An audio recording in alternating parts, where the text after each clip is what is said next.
And this year will be the year. 10 to 1 currently. I think that's a fair enough price. Hello and welcome back to Let's Talk Racing. Andrew, it's been so long. What have you been up to, mate? Yeah, it's been a long old time, but I suppose the flat racing hasn't really encaptured us this summer. I've moved into a new job, I know you have as well, and I've been very busy, which is great. It's always better to be busy than not busy, but there's certain jumps racing that just has to be discussed, and I know me and you, we've been talking about it the last couple of weeks when we'd come back. No better time than now. Andrew, you started a new role, and that took a bit of a couple of weeks of adjustments. We couldn't record, and then I started a new role. I started at Racing TV as an assistant producer, which is extremely exciting, a bit of a dream come true. A massive thank you to the support, because I'm sure that did help in some way get me that role, and I'm excited to see what happens there. But I'm down in London now. I've relocated. You can see I'm in a different place. If you want an apartment tour, just let us know down in the comments. We've got a few things planned, hopefully coming up in person, so we can collaborate in person, which would be weird for the viewers, I think. Yeah, it would be absolutely bizarre not seeing us doing this kind of dynamic thing that seems to have become a hallmark, but it'd be great for me to get over. Certainly, we've missed nights out over in Ireland, and I see England are just firing on, so it's we need to be getting over there as quickly as possible, but hopefully we're making good strides for getting vaccinated, so should be sooner rather than later. Things are looking more positive. We're going to do episode 3 of the Cheltenham Ante-Post, early Ante-Post series that we've been doing. We've not done it for a couple of months. I think so far we've had an alright record, would you say? We both put up 5 picks. I think the best one for me would be Galopin 33 to 1 for the Brown Advisory. No, 25 to 1 for the Brown Advisory, currently 8 to 1. Would you say yours is Monmiral? Yeah, probably in terms of the price, 50 to 1 on Monmiral for the Arkle. He's now, I think, 14, 16 to 1 generally. Whether he goes there, the champion hurdle's still up in the air. We'll have to wait until October, November before that gets ironed out. But put him up before Antrim, hoping he'd win impressively, and he did so. So he's carrying the flag at the moment. But a few other nice ones in there that I'm hoping will materialise as the season goes on. Daunting task picking out a Cheltenham winner in April and May, so hopefully we've done ourselves justice, and if you do want to see the rest of those picks, do go back on the other episodes. They'll be linked down in the description. But we've got a few questions from you over on Twitter. Do follow us if you haven't already. The first one is Sir Gerhard and Kilcrut. Which races are they most likely to run at Cheltenham? Which path do you think they could go down this season? Yeah, well, I probably have a little bit of a different view to the majority of people. I think the majority of people see Sir Gerhard maybe being the supreme horse, Kilcrut going up in trip. I'd have it the other way round personally. And I know Sir Gerhard looks to stare, and I think people associate the Vautour-like element of Willie Mullins of a horse that would go from the front, but he just screams like he wants a little bit of a step up in trip. Well, Kilcrut looks all speed. His performance at the Dublin Racing Festival would have indicated that he likes coming off a strong gallop. Obviously, there was hums and haws about Paul Townend's ride in the champion bumper, so I'd maybe make it a little bit more in favour. Kilcrut stays at 2 and Sir Gerhard goes up in trip. I know a lot of people probably think that's going to be the other way around. Pre-Punchestown, I definitely would have said Sir Gerhard, Supreme Novices Hurdle, and Kilcrut, Ballymore. I wouldn't have a massive opinion on that. I wouldn't know. Mullins could send them to the Bartlett for all we know. He likes to keep his cards close to his chest. Novice hurdlers away from Sir Gerhard and Kilcrut. Have you got one that the viewers should keep an eye out on the season? Yeah, well, he was one of my previous selections, and I'm really keen on him. The more and more I look at that Punchestown bumper run, it's O'Toole for Stuart Crawford. I think he's just a mad price. He's still 25 to 1 for the Ballymore. I think he was ridden that day. I didn't think they knew what they had on their hands. They probably didn't think they were maybe going to win the race. I don't think he was ridden to win the race. But he's in the Isaac Swade and Simon Munir colours, who are pumping a lot of money into that yard, and this looks a proper grade 1 animal. So I'd certainly keep him on the right side of things, and probably given the source in all the races throughout the year, you're probably going to get a bigger price than he should be, because he's coming from the Crawford stable rather than maybe a Gordon or a Willie. What price would he be if he was from a Gordon or a Willie? Well, I think he'd be 14, 16 to 1 right now for the Ballymore, considering he's come second in a grade 1. He ran away by 15 lengths in his previous bumper. Like, people are putting up And I know we're going to discuss him later. This Journey With Me is a potential option for the Ballymore, who's won a Goran Park bumper and a hack canter, but he hasn't shown anything at graded level yet. Now, he may do in time, but O'Toole has actually proven more than that. He's gone from that bumper run and then backed it up in grade 1 level, and yet he's 9 points bigger in the market. That's just down to trainers, I believe, because one's to Bromhead and one's Stuart Crawford. The one that I quite like is I Am Maximus for Nicky Henderson.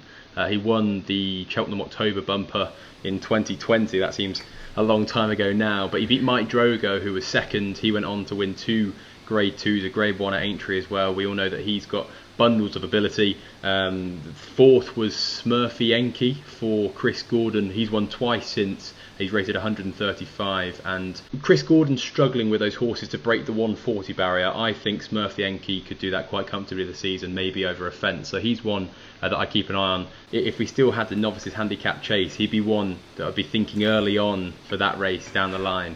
If he was to go chasing. And Chantu's Melody for John Joe O'Neill came 5th in that race. He's won a bumper since on his only start after that race. So the race looks very strong. We've not seen him since. Nicky's come out and said that he's a very, very nice horse, his own words, and he likes him a lot. And they're just taking their time with him. So I suppose we're probably going to see him over a hurdle this season. He might not be up to the Sir Gerhard or Kilcrook standard, but I do think that he might lead the way for 2-mile novice hurdlers in this country especially. So he's one to look out for. And then also another one for Nicky Henderson, Balco Coastal. I don't think that he's top level, but you get these horses at the big yards that mop up a lot of small events at the less trendy race courses early on in the season. I think Balco Coastal could be an early season money spinner, ones for viewers to back. I think he could notch up a few wins back to back and hopefully fill the pot for Cheltenham Ante-Post punts. That's my plan anyway. The next question is Run Wild Fred for the National Hunt Chase. We've had our run-in with Run Wild Fred. What's your opinion and what's your thoughts on this horse at the moment? It was very hard to know. He gave me great excitement throughout the year and never really delivered for me in the end. He was second in the Troy Town. He absolutely killed me. It was actually probably the best Twitter post I think I've ever put out, me drowning in Sam Adams after he was pulled out at the Kim Muir, and then he finished second in the Irish Grand National to 150 to 1 shot. How he didn't go by Freewheelin' Dylan is one of the myths that I will never be able to get my head around. With Run Wild Fred, I would just, now maybe you lose the price as a result, because I see he's 14 to 1 for the National Hunt Chase. I would be waiting to back him for that race until he actually wins a race over fences. And the reason I say that is, you can say all this all you like, but we had this with Maldini a few years ago for Pat Kelly over fences, where it looked constantly, is this the day, is this the day? And the horse actually just didn't want to get his head in front. He kind of loved coming second or third, and I just wonder with Run Wild Fred, is he going to be one of those ones? If he comes out first race of the year, wins his beginner's chase, I will be all aboard the steam train for the National Hunt Chase, but I will be waiting until then, because he's either going to be an absolute blot job at some stage, or he's a bit of a mule, and I'm not sure which way he's going to go. He's a very frustrating horse. He's got the experience. He's run 7 times over fences, but he's not won yet, and we know he stays. That Irish National second is on purely raw talent. I think he's got a bit to find with the likes of Statler and the others at the head of the market. So look, the National Hunt Chase doesn't usually chuck up a worldie, but I do think Run Wild Fred does have to find a bit, and like you say, he's got to show winning mentality before. The next question is Quilixios Arkle, 12 to 1 for the race. For me, no go. I would go nowhere near him at the moment. I think we've got to see a few performances, beating a good horse as well. And look, connections have mentioned chasing, and he was smart. He won the Triumph, but he was disappointing at Punchestown.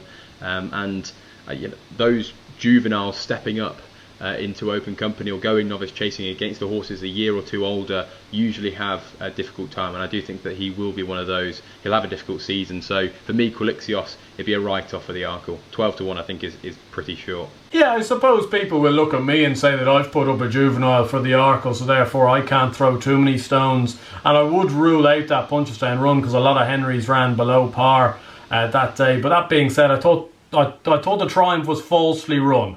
And I thought if you run that race again, I think the likes of Zana here, maybe even the Mullins horse Houghton Color, might get a little bit closer to him or potentially reverse that form. But I think at the heel of the hunt for Quilixios, the thing that would draw me away from backing him is I think he needs a trip. I think he needs 2.5 miles, maybe even 3 miles in time. He looks, for want of a better word, a little bit slow. I like the idea of Monmiral going to the Arkle more because Nichols has looked after him through the season.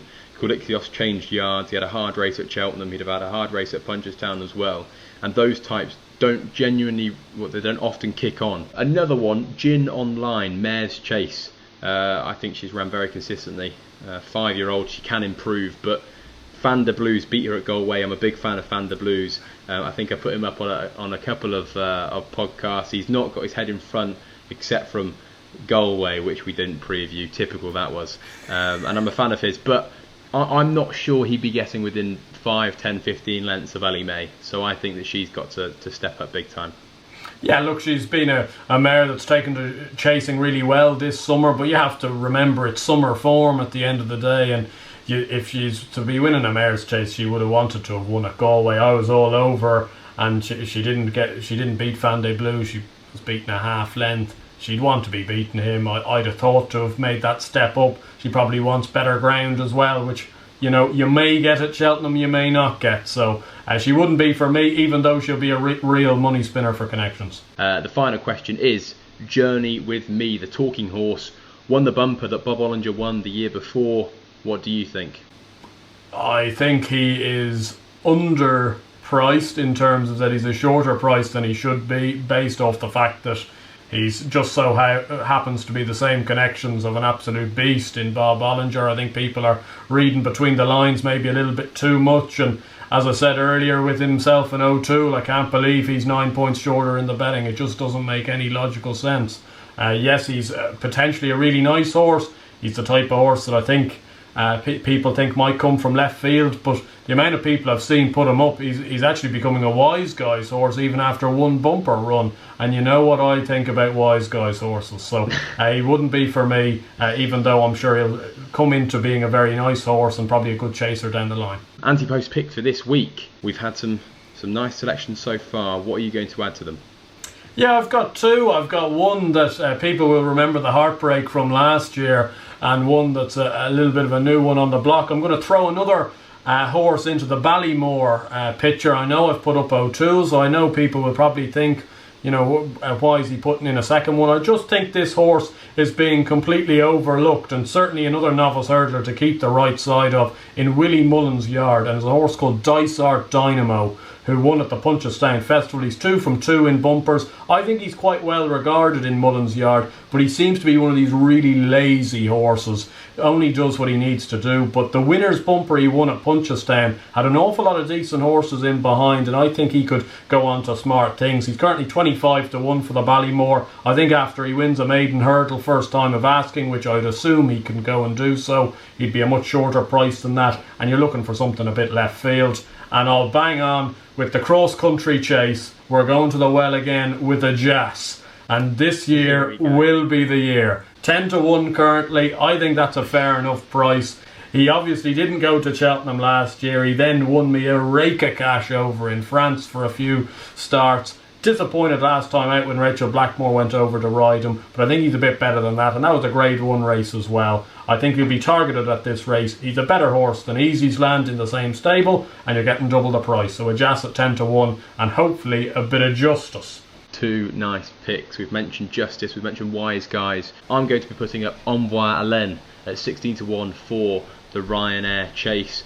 He fell at Cheltenham in the Marsh, and many expected him to win comfortably. He then went and was pulled up at Punchestown. Something went wrong. He's had surgery since, and Henry de Bromhead has been reporting that he is back in good form, galloping well, and that he should go for the second season novice chase at Down Royal at the end of October, early November, I think. I'm not sure specifically when that is, but if he comes out there like we sort of mentioned off call and wins well, he's not going to be 16 to 1 for this. I had a feeling that whilst he was currently with Gordon, he would go Ryanair Gold Cup. And 16 to 1 is a massive price for a horse with that much ability, so I'm willing to take the risk. That's my thinking. Thank you very much for watching this video. I do hope you've enjoyed. Videos will be more regular. We've added Charlie Post to the team to cover a few newsy bits and get his opinion on things, so that's something to look forward to ahead of the National Hunt season. National Hunt season, it just sounds so good. We're not far away from October. I cannot wait to get started with regular videos throughout the National Hunt season, starting with the likes of Chepstow,